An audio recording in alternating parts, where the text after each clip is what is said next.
ஆர்டிஸ்டாகவும் பியூட்டிஷியனாகவும் இருக்கேன். இதுக்கு முன்னாடி ஒரு 9 இயர்ஸாக ஒரு கார்பரேட் ஆஃபீஸில் ஒர்க் பண்ணிட்டு இருக்கேன், மெடிக்கல் டிபார்ட்மெண்ட்டில்.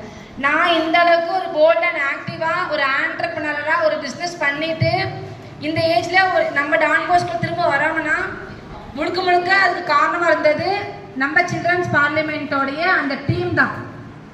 இன்னொன்று, நம்ம டான் பாஸ்கோ இல்லாமல், இந்த மாதிரி ஒரு டீம் இல்லாமல் நாங்கள் இந்த ஸ்டேஜில் இல்லை. அந்த அளவுக்கு ஒரு சூப்பரான பிளாட்ஃபார்ம் தான் இந்த இடம். ஸோ குட்டீஸாக இருக்கிறோம், நம்ம ஃபுல் அண்ட் ஃபுல் விளையாட்டு. புரியுதா என்ன சொல்ல வரேன்? எவ்வளோ நாள் விளையாடலாம், ஆனால் இப்போ